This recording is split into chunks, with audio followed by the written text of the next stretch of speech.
If you want to clean your windows on your house, you're in the right place, because I went down a rabbit hole with this one. Learning what not to use, what to use, getting a bunch of professional gear, trying out many different methods based on hours and hours of researching professional tips and techniques. And I'll tell you what, I'm going to share it all with you, my favorite stuff. Without any further delay, let's get started. Yeah. So let's start off by talking about what we should not be using and what I've been using for years, and I'm done with it. That's why I did all this research. It's the blue stuff. Now it says spray on, wipe off. Where's the dirt going? You're spraying it on, you're just smearing it all around. You're using towel after towel after towel to get this done. But I try it anyway. I spray it on, I'm wiping it around. It's just smearing, it's streaking, it's all over the place. It's really hard to get the dirt off. I go ahead and get a new towel and I try to buff it to a nice shine, and it does an okay job, but this window wasn't that dirty because I'd already been playing around with some of these methods and got all the dirt off. But man, on a dirty window, forget it. And these large frame windows I have that are big, you'd be there all day. I've done it before. No way. This stuff, out. I wanted to simplify this process and just give you a full list of everything we're going to cover in the video for this window cleaning job, starting with what tools do we need. Now keep in mind, I'm going to have links down in the description for everything, so if you want to check them out, just go to the description down below and I'll have everything down there for you. How do we mix up the cleaning solution? What's the best way to do that? The towels we're going to be using to clean the frames. Agitating the glass. The best tips and techniques to use this squeegee. The towels that we'll be using to detail those edges. That little area around the edge, it's hard to get with the squeegee. How to apply a sealant that's going to put a long-term layer of protection on there. Nice hydrophobic ability, slick to the touch, glossy, and it's going to make cleaning in the future a lot easier. And at the end of the video, I'll be doing a full cleaning demo of two separate windows, the smaller one and the larger one, just giving you that all the way through experience so you can watch me do it real time. So it's no secret, the cat's out of the bag. We're going to be using dish soap. I have Dawn Ultra here, but you can use any type. I prefer the better version for myself. And this stuff is designed to be tearing grease off of pots, pans, dishes. It's designed to wash glasses and leave them streak free.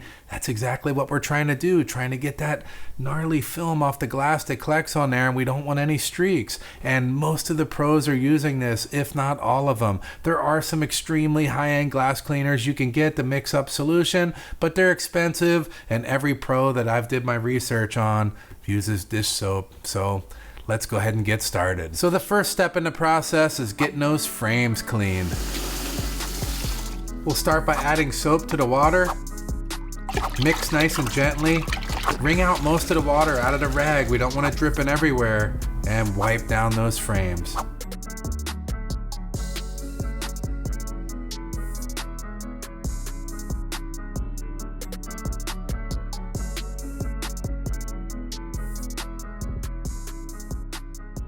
Now that we got those frames nice and cleaned up, it's time to mix up some of our magic solution into the bucket. This is going to allow us to operate our microfiber scrubber onto the window, agitating all that dirt off and also applying a nice layer of lubrication to the surface, which is going to enable us to work our squeegee around nice and smoothly. Now there is two different methods to doing this. One is we mix the solution into the bucket, into the water, agitate it up. The other is we apply the solution directly to the microfiber scrubber. I'm going to show you both. Option 1, mix soap right with the water.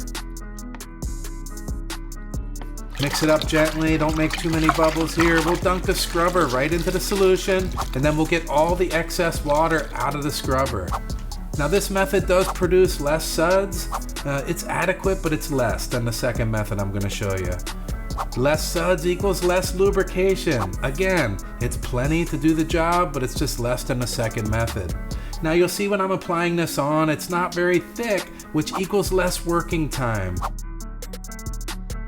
Less working time dries faster in the direct sun, which could mean it might work better on smaller windows, but on the large ones it's going to be a problem. Now let's look at option 2, where we're going to be adding the soap directly to the scrubber. We're going to add one continuous line of the soap down each side of the scrubber. Then we'll rub it in to smooth it out nicely.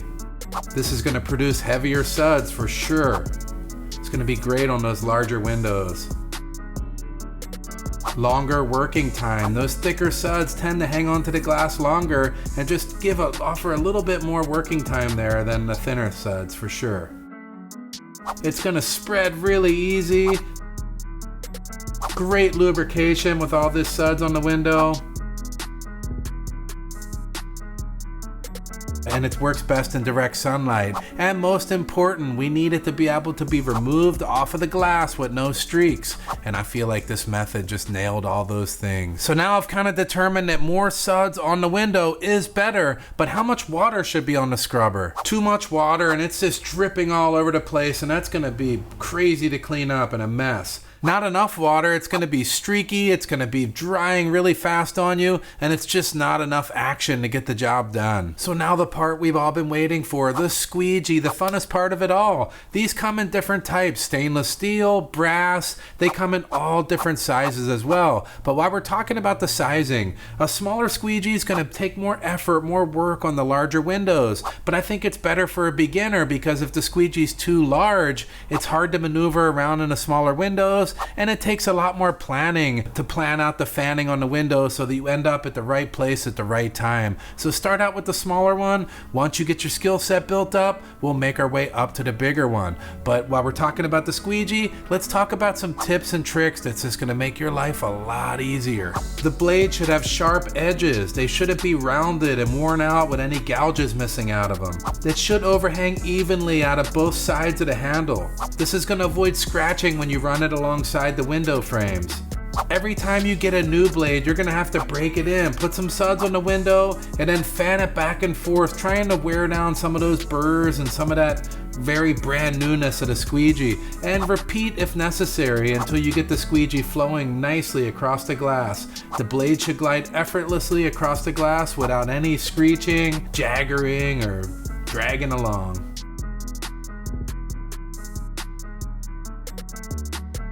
The proper and comfortable contact angle of the blade. The blade should lay at about 40 degrees or whatever handle you chose to get so that you're getting that nice edge. There shouldn't be any dragging or anything weird going on when you're moving the squeegee across the glass. If the contact angle is too high, it's going to lay poorly on the glass, and that's going to cause dragging in missed areas. This just makes sense when you see it like this. We also want to pre-lube the squeegee. Starting out with a dry squeegee on the glass is going to be draggy and screechy. We don't want that. Angle the blade towards the wet edge when you do a pass. Whether you're doing a two-pool pass or you're doing fanning, always angle the blade towards the wet area so that the water tends to be pushed down into the wet area. The vertical method, it's pretty much the same thing. We're still going to angle in towards the wet area. Wipe 2 to 3 inches clean off the squeegee when you're doing these vertical passes or horizontal passes.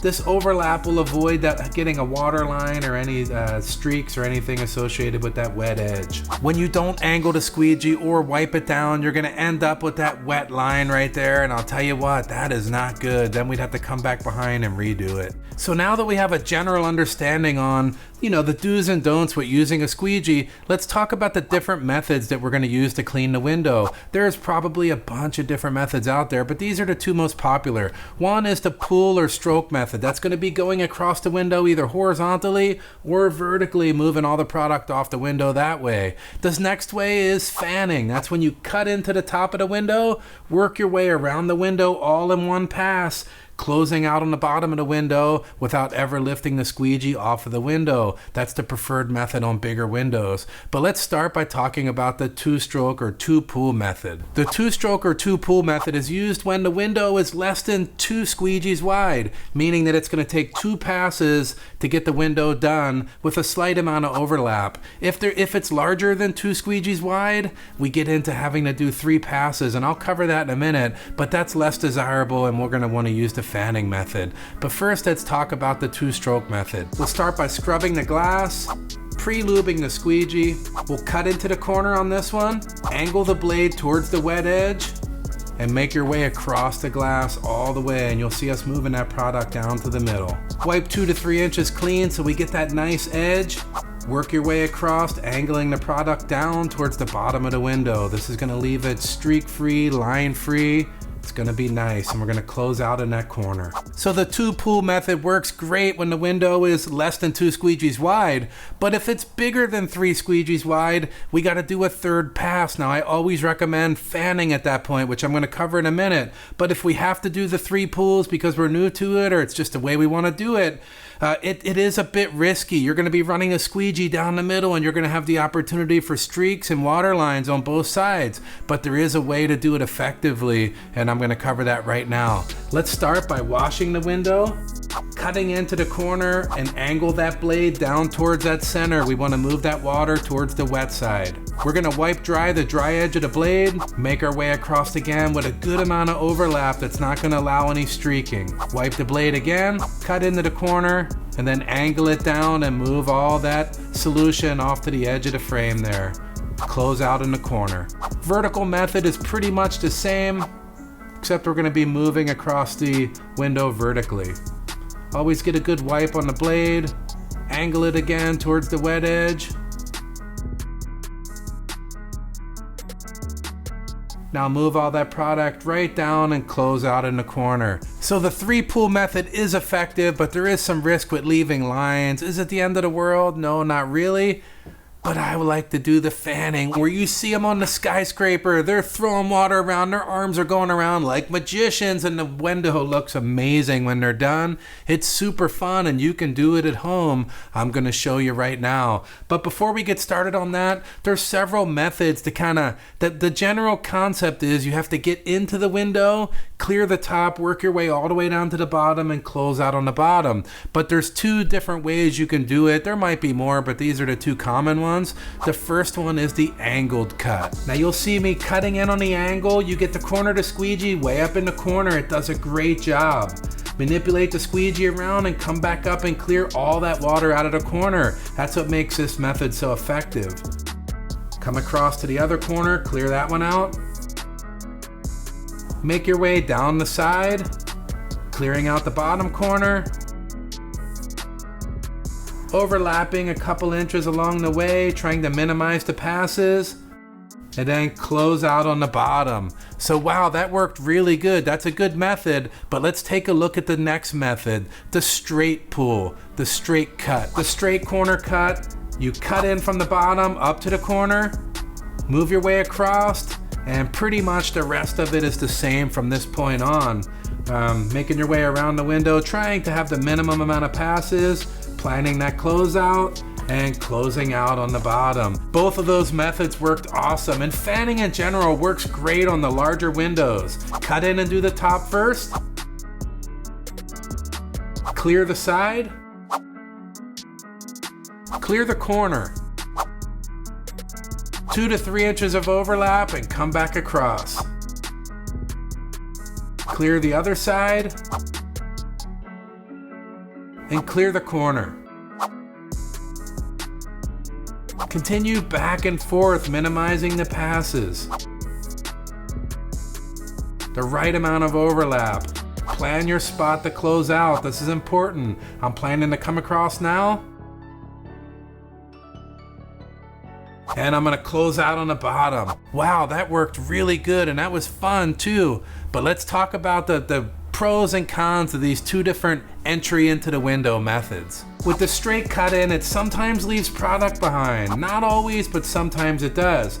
With the angle cut, again, you get up in that corner, you work your way back around, and you work the squeegee, and you remove every bit of product out of that corner. 0 chance of having any product being drug around. So of those 2 options, I tend to use the straight cut the most, but if you really want to work the product out of that corner, that corner cut method's really good. Let's talk about a few other things to consider while you're doing the fanning. Too much dry overlap is going to be draggy and screechy, and we definitely don't want that. Again, about 2 to 3 inches. Not enough overlap. This is another problem. You bring it too close to the line, you end up with lines, streaks, and missed areas. Just the right amount of overlap. It's going to take some practice. Again, it's roughly about 2 to 3 inches. That minimizes the dragging and the screeching, and pretty much guarantees you're not going to get any water lines. And practice makes perfect on your squeegee work. Don't be afraid to go ahead and re-soap up the window and come back behind with the squeegee and soap it and do it and soap it and do it until you get your technique down. Once you get your technique down, you'll realize that it all falls in place pretty easy and it's not that hard to do. So I'll put a general rule of thumb list up on the screen for you. Pause it and take a peek at it if you want. Hopefully that's helpful. So now that we got the windows all cleaned up, it's time to take a dry all-purpose microfiber towel and get that excess product off of those window frames. Try not to drag product back onto the glass. We don't want any streaks. Flip the towel as needed so that we're drying it, not just wiping wet water around. Inspect the area and correct as needed. We don't want any problems hanging around till later. So that was pretty straightforward. Now it's time to take a lint-free microfiber towel and wipe that excess product around the edges of the window. That's called detailing the edges. And this microfiber is specifically designed for glass. It's lint-free and it's not going to leave any streaks or any lint on the glass, which is going to make a really good finish. Let's go ahead and detail those edges. Wrap the towel around your finger. With your pointed finger, detail those edges again, not dragging product up onto the glass. Detail the entire window and inspect. Repeat as needed to get that edge really dry and clean. So the next step is an optional sealant from the automotive detailing industry. This stuff is designed to be sprayed on paint, driven around on cars, repel water. It adds gloss, it adds shine. It's super slick to the touch and it makes maintenance and cleaning way easier, and it works amazing on the windows. So we're going to be putting that on there today and you're going to see that it works awesome. So look at this stuff. It beads water. It just doesn't let anything stick to it, which is great. We'll start with 1 to 2 sprays per panel. We'll spread product around evenly, making sure the whole surface is coated. I recommend smaller areas if you're new to using sealants, because it does kind of dry and then it can be tough to get off. Flip the towel and buff to a shine. It should feel slick immediately under the towel, and you should see that gloss starting to show itself, and you'll feel that protection on there right away. It looks great and it's highly protected. That's my favorite part about it. So a sealant pro tip for you: if streaking occurs, reapply to the affected area to reactivate the product. Flip it and buff it off to a shine, and any streaks or high spots, they call them, will be removed right away. And this is a really neat trick. And look at that window. It is glossy. It looks nice and it's going to repel water, and in the future it's going to be super easy to clean, and that's a huge plus. So now we're pretty much done all the steps it takes to wash your windows, but we should go back and do a final inspection and any correction that's needed. So if we see any streaks, we'll take that lint-free microfiber towel and just wipe them clean. It's super easy. Hopefully there's not a lot of this going on, but we want to take care of it. And look at that window. That thing is like a mirror. That is awesome. So that's pretty much the process of cleaning your windows from start to finish with everything that I could come up with. Now I want to run you through the process with the small window and the large window pretty much uninterrupted so you can see the process straight through. Enjoy.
So that window looks absolutely amazing. And I'll tell you what, it was a fun process because for over a decade, I've been doing this to my house with the wrong products. And finally, I dove in the rabbit hole, gathered every tool technique that I could come up with. Had a fun time doing it, and I wanted to share that with you guys. Hopefully you enjoyed it. I'll leave links to all this stuff down in the description. It's all top-end stuff, and it's really affordable too. And this whole project was awesome. I had a great time. On my website, I'll have a page dedicated to this that's going to go in the deep description to what I did today, and you can kind of read through it.